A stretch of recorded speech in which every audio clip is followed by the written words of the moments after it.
We are not testing myocarditis. Let me just describe it briefly. So this is infection of the muscle, heart muscle itself.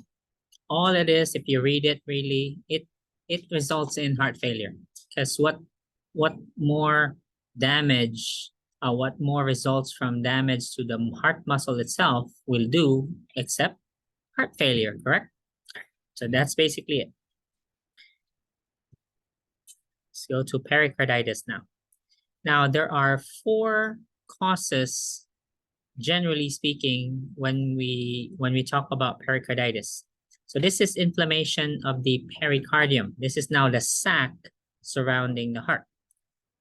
As with any other sac that covers any moving part of the body, like joints, your muscles, your peritoneum, your abdominal cavity, the peritoneum, your skin. Okay, is there lubrication? Yes, there's a small amount of fluid in every sac. So the scrotum has a fluid, the pleura has a fluid, pericardium has a fluid, but only very little though, about 5 ml generally, enough for lubrication. Okay. So how did this patient get their pericardium inflamed? Okay, so we have 4 causes, chart 24-7. There are many listed here, but we'll discuss the 4 most common.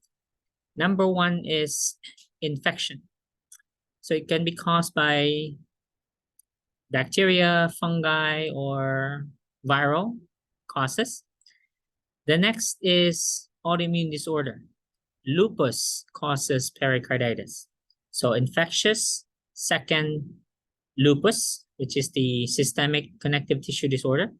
Third is after a heart attack, right here. Patients suffered a heart attack. If the pericarditis occurs within 48 hours after a heart attack, we call it simply pericarditis. However, if the pericarditis occurs 2 weeks after a heart attack, we call that Dressler syndrome. Okay, basically the same, but since it occurs later, we call it Dressler syndrome. There are other causes like mentioned here, cancer, chemotherapy, but those are the 4 major causes of pericarditis. What are they again? Infectious, next. Lupus, next. Post-MI, and post-MI again. So 2 post-MIs. Because it involves inflammation, is it any different lab-wise from endocarditis? Same. Okay, so you have elevated WBC, we have high ESR, CRP. Okay. Now, how do we know that the pericardium is inflamed? How did we know there were valve damage again? An echo. What do you think will be the test here to see what does the pericardium look like? Another echo. Okay, so we look at echo again to see what is the condition of the pericardium.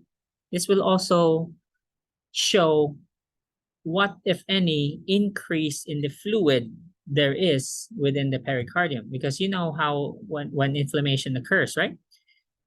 When was your last party, Miss Randall?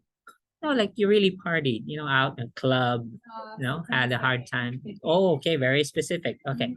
Did you wear new shoes at that time? Did you have new shoes? No? Okay. So recall the time that you went to party with new shoes on. You didn't have time to break them in at all.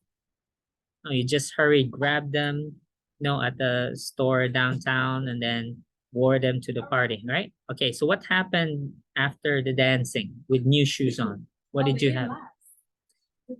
And what happened to your feet, to your heels? What did you have in your heels? Sharp pain. And what happened the next day? You got did you get a blister?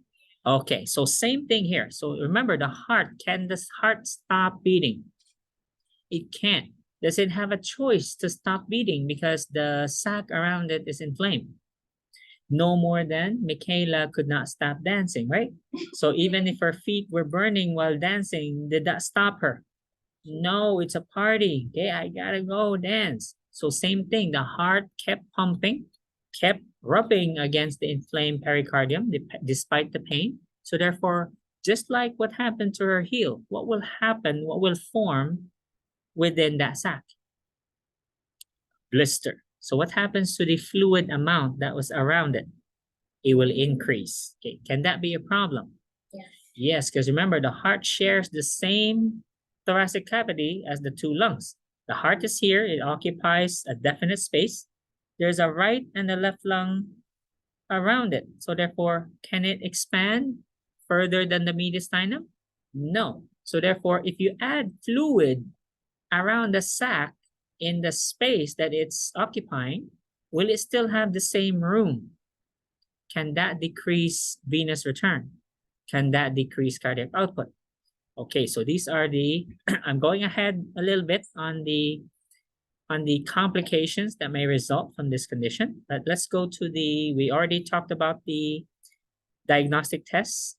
Let's go to the manifestations now. So imagine what happened. What will be the patient's main complaint? Pain, excruciating pain. So there's pain with every heartbeat. Right? The patient will complain of pleuritic type pain, of grating pain. Now, look at the manifestations of the pain. What makes it better? What makes it worse? It will worsen when? With deep inspiration and when lying down or turning. Why? Why is the pain worse when they're inhaling or when they're supine? Remember, you have a very inflamed sac around your heart. Okay, because it's rubbing. Right? So therefore, when the two lungs inflate, what are they doing to the sac against the heart? It's pressing the sac, the pericardium against the heart, causing extreme pain. And when you're laying down, so what happens to the heart? By gravity, will fall back against the pericardium, and now it's really rubbing and causing a lot of pain. So what makes it better? Sitting up and leaning forward, okay, makes it better. So that's one of the characteristics, and that's also what we teach the patient. Complain of pain, okay, get up, lean forward, and then say, this feels better, right? So these are the other manifestations. Oh, the rub, by the way, you'll hear a pericardial friction rub. Left lower sternal border, sternal border, sorry. So because there's an infection, inflammation, so there's fever, again, malaise, patient feels sick. Depends really, the other manifestations depends. Because remember, there are 4 main causes, right? We have infection, which the patient will feel sick.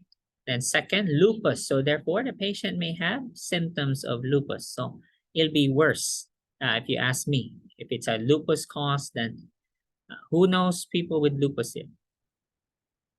Are they happy? No. Living nice lives? No. Okay, well, they have relatively normal lives, right? But during flare-ups, it's pretty bad, right? And then the MI, of course. Okay, so it really depends. Other manifestations depend what caused the pericarditis. But for pericarditis itself, these are the manifestations. The friction rub, the chest pain, the shortness of breath. So the one I described to you earlier, the increased fluid around the sac, inside the sac, is called, well, it depends on the amount actually. If the amount is about 50 ml or more, we call that pericardial effusion. If the accumulation of the fluid is so fast though, meaning it occurred in such a short time, we're talking a few minutes, it's an emergency we call cardiac tamponade. We'll discuss manifestations and management later.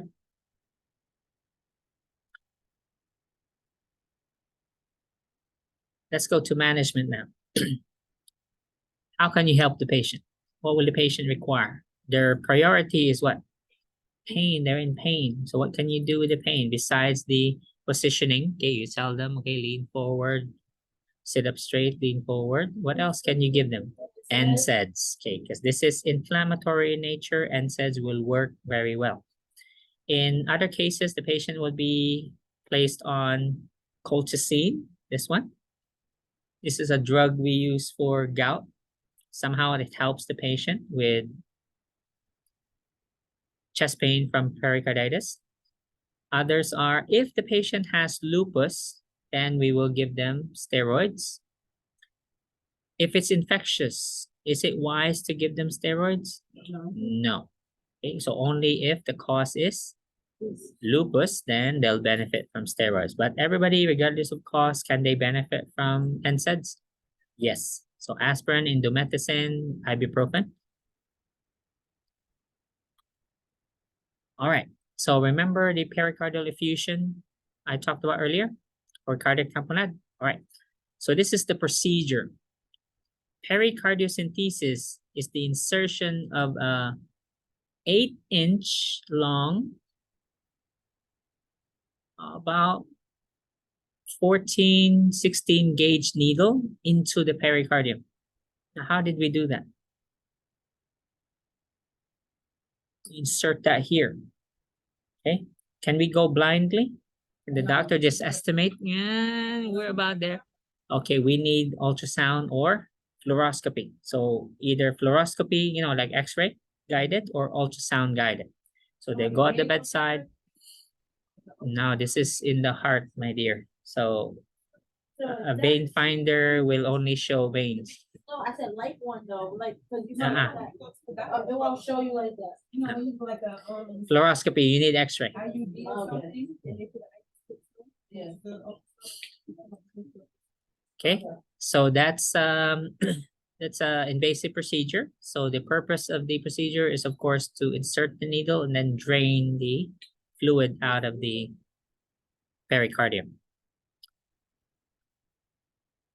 If that happens, we send the fluid to lab for culture. If the cause of the pericardial effusion is likely to reoccur, is it practical to keep jabbing that needle in there No. repeatedly every few hours? No.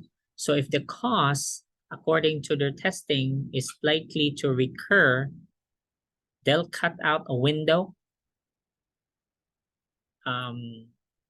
like slice a window on the pericardium. They won't just cut it, but create a window, just a square incision on the pericardium is clear, right? It's a clear membrane. So they'll cut a small window, small opening on the pericardium, allowing the fluid to come out. So they don't have to keep stabbing the patient with the needle repeatedly. Does that make sense? Okay. Okay, so our management, so positioning, and then administer the NSAIDs or whatever steroids, whatever the doctor ordered. You can also give them Tylenol for fever, so symptomatic management. And then here, cardiac tamponade.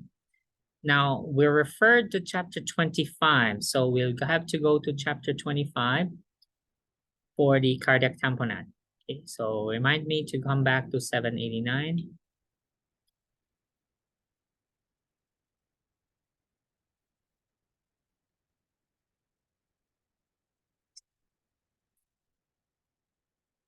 So the collection of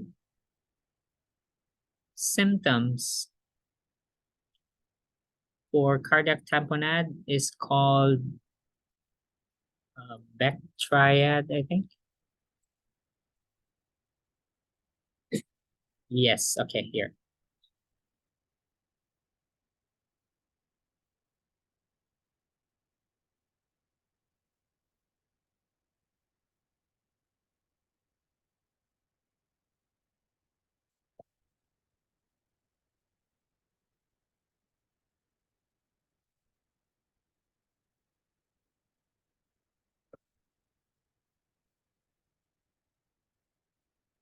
Okay. So here's the paragraph for I mentioned pericardial perfusion, right? So I'm on, actually it's the same chapter. Why did I have to leave it? Never mind. Okay, so we were here under pericarditis.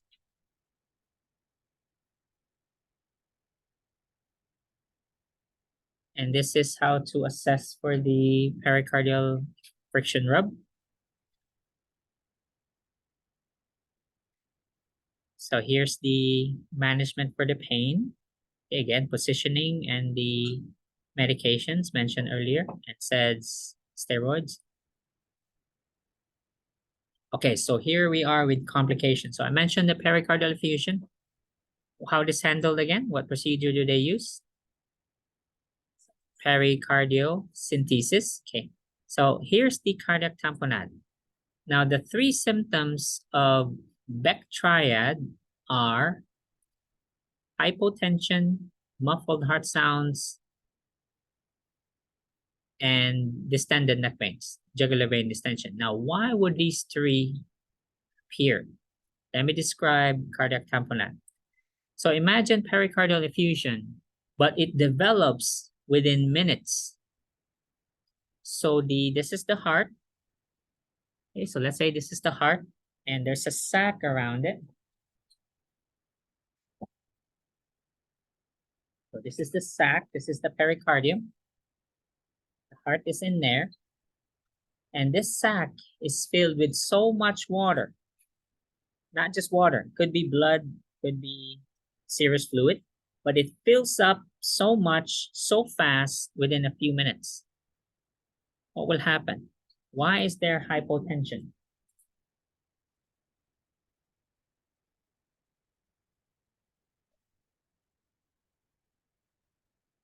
What would cause the hypotension? My heart is in there. It's wrapped in a sac which is filled with fluid, lots of fluid. What happens to the, because plus I have a lung right here, and there's another lung right here. So venous, let's talk about venous return. Blood coming back from the upper extremities and the head. Can they enter the right atrium? So what happens to cardiac output as a result? Also low, right? So less blood back in, of course, less blood back out. And because there's congestion, blood from the head, can they drain? So what will happen to my neck veins? Okay, so you got the elevated jugular pressure, so it'll distend my veins. And why, when I put my stethoscope on here, why does it sound muffled? Why does it sound like this? Instead of lub-dub, it'll be doop, doop, doop, doop, doop, doop.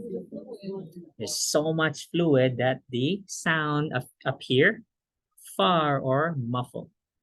Make sense? What do we call those symptoms again? What is your responsibility once you see the Beck triad? What's your number one action? Is this life-threatening? Can this cause shock? Patient will die within minutes. So what's your first action? Rapid response. Okay, this is rapid response territory. Call them, and what will the doctor perform again? What procedure was that? Pericardiocentesis. Okay, so really fast. So you know the doctor will perform that procedure, and they they'll require fluoroscopy. Can you call those people ahead? Okay. Okay, so you call them ahead. That way the doctor orders, okay, call ultrasound.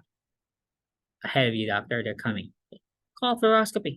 Ahead of you, doctor, they're coming. All right. So who saved the day? You're the hero. You saved this patient's life because remember, the doctor's not here. You're the only one at the bedside. You're witnessing these. So what do you always prepare for when a patient has a diagnosis of pericarditis? This one. Okay, so always watch for pericardial effusion or cardiac tamponade. What are the three manifestations of Beck triad of the Beck triad? Okay, what are they? Hypotension. Okay. So another one, in case it comes out in the NCLEX, is this one. pulsus paradoxus. Reason why I don't discuss it is it's hard to detect because the blood pressure is higher by 10 millimeters or more during exhalation and lower during inhalation. How do you do that? How do you measure it? Is it possible to measure this? No. The doctors can, but can we do this with a regular blood pressure machine? No, impossible. So that's what it means, okay? Just in case it comes out on the NCLEX, that's what it means. Pulsus paradoxus is, why is the blood pressure lower during inhalation? So if the lungs again go, what are they doing to the heart and the pericardium? Compressing it, so therefore, blood pressure drops. And then when the lungs deflate or exhale, the heart re-expands and the blood pressure and venous return improves. Make sense? All right.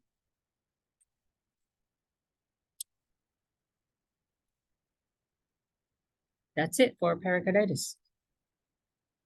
So really depends on the management, where we basically treated the symptoms, correct? So we treated the symptoms and we prepared for the complications, okay, pericardial effusion and cardiac tamponade, because the management for the cause are in different chapters. Does that make sense? Meaning for lupus, is it discussed here?